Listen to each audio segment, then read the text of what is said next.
Hello and welcome to yet another episode of the Ellipsis Elite Show. For those of you who are new to the podcast, I am Chris and I am the founder of Ellipsis Elite Performance. Outside of my endeavors with Ellipsis, I am a triathlete where I've done multiple triathlons, multiple marathons, and aside of that, I have also had a over 10-year career in enterprise sales. So the idea of Ellipsis is to blend the knowledge from high performance sport, high performance enterprise sales into one system to allow people to achieve their most incredible feats. And before we delve into today's episodes, I'm currently in Goa, India. This is my second stop in the past 7 days, where I traveled in from Europe. And as you can appreciate, traveling from a different part of the world into Asia, that has some consequences on your sleep and on your circadian rhythm. So I spent the first few days trying to overcome what a lot of travelers will be facing, will be challenged with, which is jet lag. And I've spent some time understanding the science, the physiology of jet lag, which is essentially dictated by your master clock, the master clock that sits within your brain. It is essentially the dictator of all of the processes that happens within your body. So having understood that with the knowledge that I've gathered over the years from traveling, from reading, from doing research on how I can improve or how I can speed up my recovery from traveling or the removal of plane fatigue, it's essentially down to how quick your body can adapt to its new time zone. It's essentially how quickly your master clock can self-regulate or can adapt to the new times. So I went from somebody who needed 4, 5, 6 days to adapt to my new time zone to, for example, I was in Phuket on my first stop, and I was able to beat my jet lag within 2 days.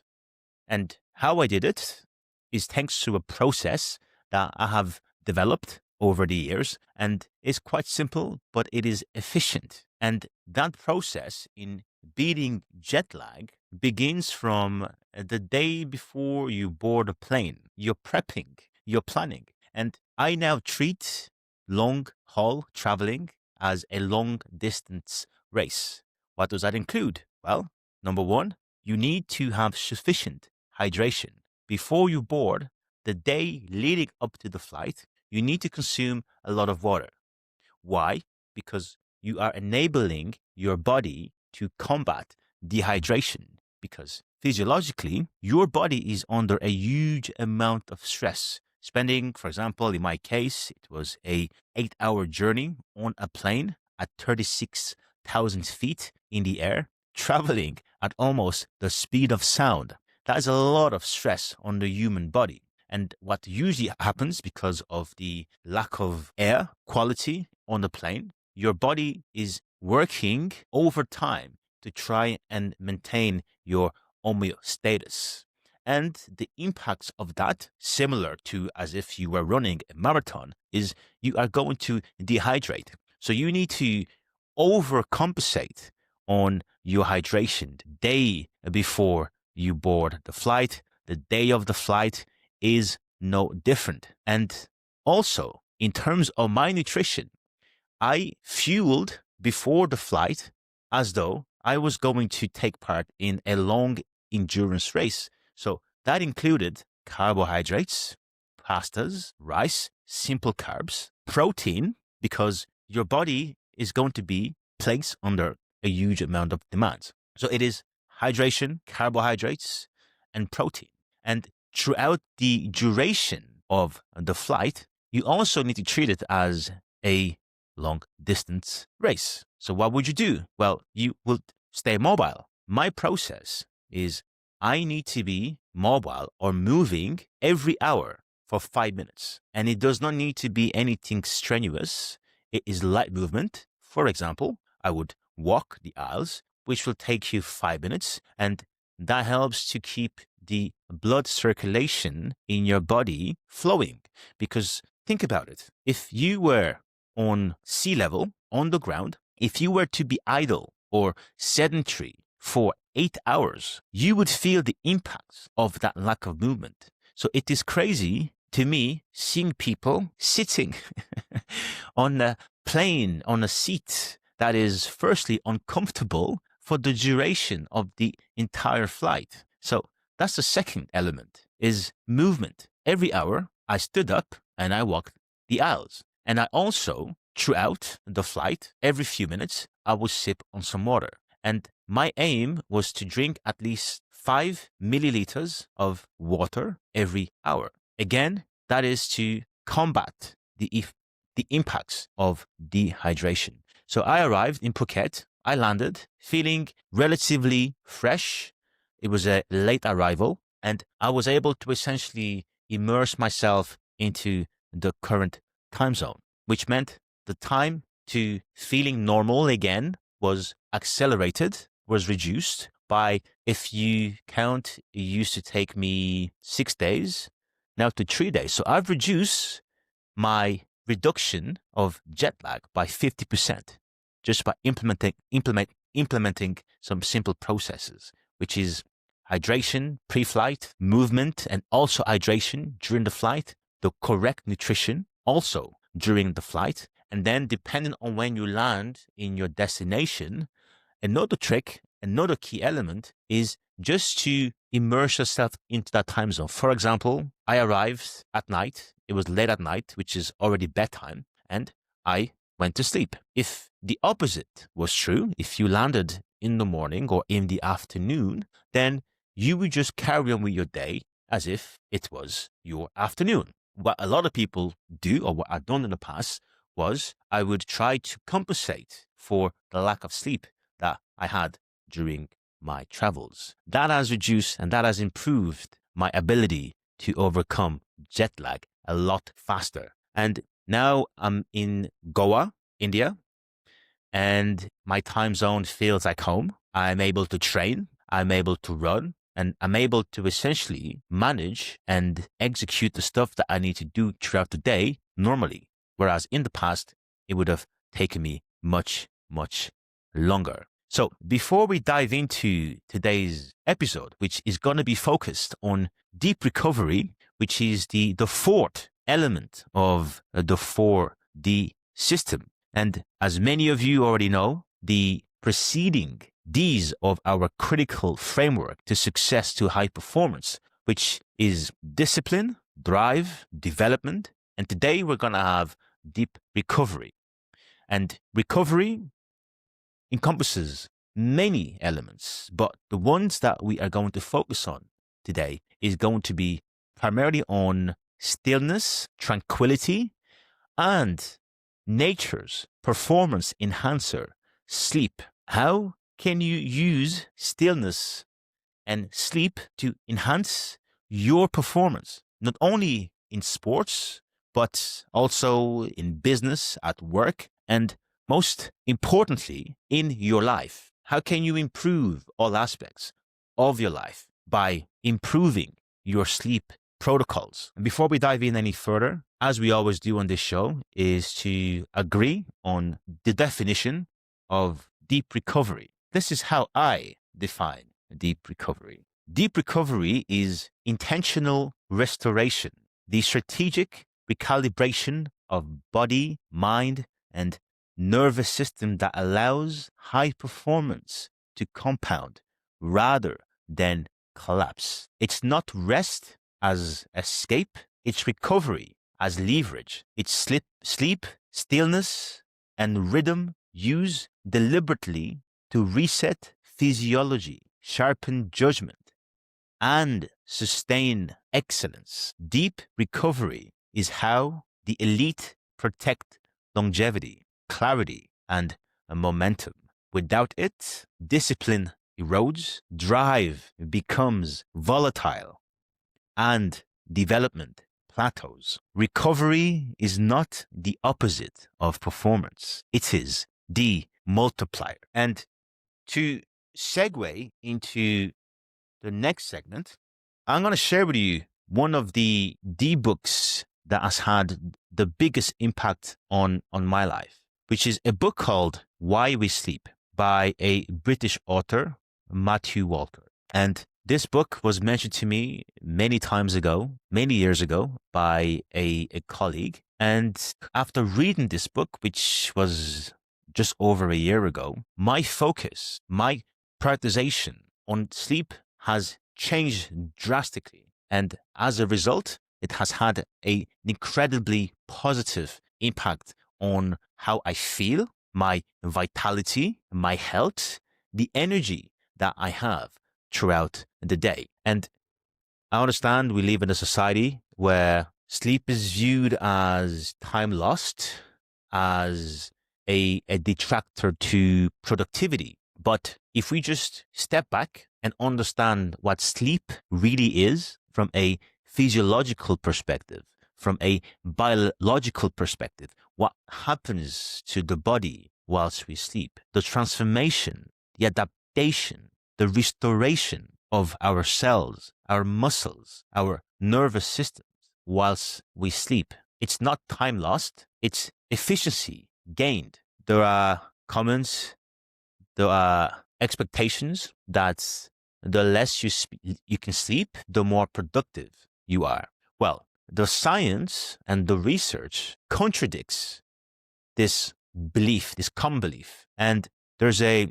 passage, there's a comment in the book by Matthew Walker where he says, the longer you sleep, the longer you will live. And I have to attest to that comment because in the past 12 months, since I have made a better and a bigger investment on my sleep, my energy levels throughout the day has improved by a factor of 10.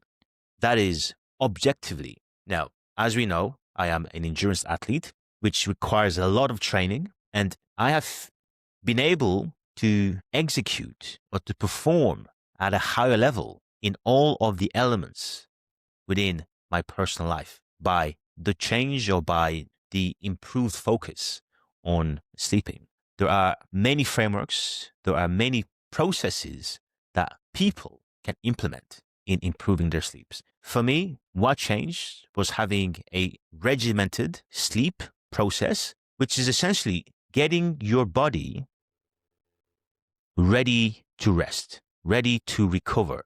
And there's a simple framework that you can implement in terms of your sleep protocol. In order to sleep well, you need 4 elements, which is a framework called QQ or T. The Q is you need sufficient quantity of sleep.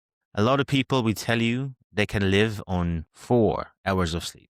That is absurd. The science shows the shorter you sleep, the higher your chances are of cancer, depression, anxiety, and a multitude of other ailments. In order for the human body and the human mind to thrive, the quantity of sleep that you need to thrive is between 7 to 9 hours. The second Q is quality, the quality of your sleep, which can be broken down into deep sleep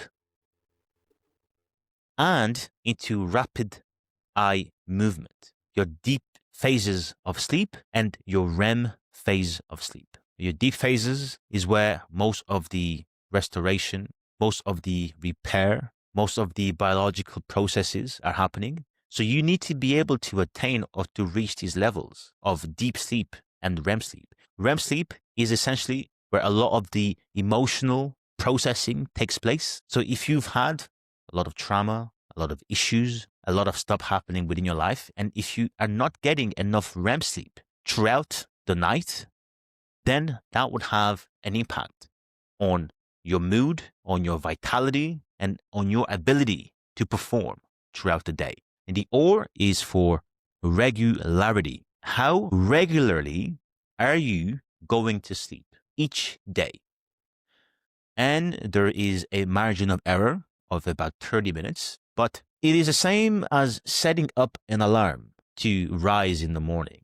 For example, for me, 6:30 is when I rise. And I've also implemented a sleep alarm, which is 9:30. Once this alarm goes off at 9:30, I know it is time to begin my sleep process. And you're training your brain, you're training your body that at this hour, it is time to begin winding down and implementing the hormonal changes that happens within your body in order to allow for sleep to occur. So sleep isn't something you do. Sleep is something that happens to your body as a result of the stimuli that you put your body through leading up to this moment. And the T stands for timing. How are you timing your sleep daily? Are you waking up early in the morning? Are you waking up later in the morning? Are you sleeping past midday?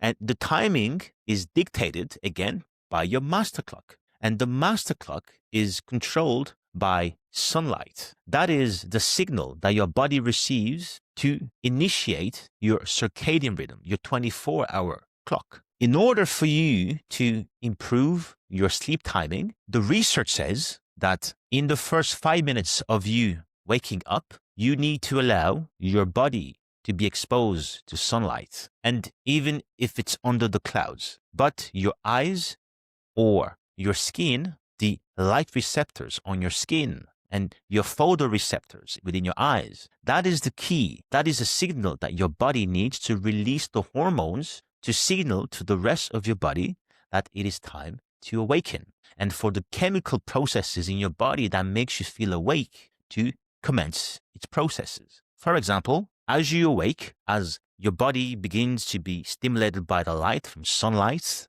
your body will release cortisol. And cortisol is associated with stress, but that gives your body the signal to begin movement. And as you go out with your business throughout the day, the level of cortisol reduces, and what will rise will be melatonin, or will be sleep pressure. So your sleep pressure will rise, dictated by when was your first exposure to light. So that is a simple framework that I have implemented that has had a drastic improvement on my energy levels throughout the day. It is Q, Q, or T. And we do not have to look too far to understand the importance of sleep on high performance. It can be found with professional athletes who invest a lot in their sleep, who have a deep focus on sleep. In the NBA, for example, LeBron James is famous for how much he invests in his sleep. In tennis, Roger Federer is known for sleeping between 14 to 16 hours per day. In soccer, it is the same. I know, having played soccer for many years, that between training sessions or matches, you would sleep. First, for example, you would arrive at your ground of play, and the first thing you'll be told to do is to sleep. Whether it's just lying down or having some shut eyes, you would sleep, because that allows your body to recover and be ready for performance. Sleep is something that we as humans will do for 33% of our lifetimes. It is critical. It isn't just something that we will do occasionally. It is something that we will have to do on a daily basis. There's a reason why nature has coded sleep into our system, and nature does not do any redundancies. And the better and the more we invest on optimizing, on improving how well we sleep, how long we sleep, that will have the biggest positive impact on your life. Personally, since improving and prioritizing my sleep, I have been able to rid myself of the need of caffeine, of coffee, because what caffeine essentially does, if you understand the physiology or how caffeine affects the human body, caffeine doesn't give you energy. What caffeine does is it blocks adenosine. Adenosine is a hormone which is produced by the body to signal sleepiness. So as you sleep, adenosine decreases and cortisol rises. What caffeine essentially does is it blocks the production of adenosine. So if people, like what I used to do, was to rely on caffeine to feel awake, I was not feeling awake. I was just preventing the natural processes within my body to occur. And that is why, inevitably, as the day goes on, people would have crashes. I had many crashes. I suffered from energy crashes. I would get to 12 p.m., 1 p.m., 2 p.m., and I would have a crash. It was not because I was lacking energy. It was just the hormones within my body. Once the caffeine had subsided, or once my body had processed the caffeine, the half-life of caffeine being 4 hours, then the adenosine within my body would increase and I would feel sleepy. And what a lot of people do not know, and what I didn't know up until recently, is I didn't need an extra cup of coffee to feel awake. What I needed was rest and sleep. Sleep is natural performance enhancer. If sleep was a drug, it would be legal. It would be banned. That is how powerful having a incredible, efficient, impeccable sleep routine can have on human performance. And that goes for the field, that's in the boardroom, that is at home, in every role that you play in your life, as a parent, as a partner, as a colleague, as a friend. The more you prioritize your sleep, the more energy, the more vitality that you are going to have in performing those roles at a high level, because you will have the energy throughout the day to sustain a high level of execution. It has changed my life, and it is down to the understanding of the physiology, of the science, of the hormonal changes that is occurring within my body. So today, I put deep recovery. It is almost more important than my training, because I understand if I haven't recovered as well as I should have, if I haven't slept as much as I should have, then that is going to have an impact on my performance. And that comes down to sleeping, and a proxy to rest or to sleep is doing nothing. For example, I'm spending a week in this villa in Goa, and the purpose of this stay, of this trip, is stillness, is nothingness. Why? Because I want to preserve my energy system. I want to recover my energy systems by doing nothing, so that when I enter the new year, 2026, I have given my body enough rest, enough sleep. So from January 1st, I know I am at the top of my game physically and mentally. There's no chasing of activity. There's no chasing of external stimuli. The focus for the next 7 days here in India is restoration. It is recovery. It is deep recovery. It is rest, recuperation. It is sleep. And I'm here with three other friends, and we all have the same mission, because we have a high-paced life throughout the year, and we understand that in order for us to perform at a high caliber, what we need to improve is our sleep, our rest, our recovery, deep recovery. Without that, what usually occurs within today's world, within today's society, is burnout. We are all living in a world where burnout is an issue. Why? Because many of us, like me, previously, I did not understand the importance of sleep and deep recovery. And that is the cornerstone. That is the foundation at Ellipsis, is deep recovery and sleep as a performance enhancer. The more you sleep, the better you will live, and the better you will perform in each area of your existence, whatever it is you do.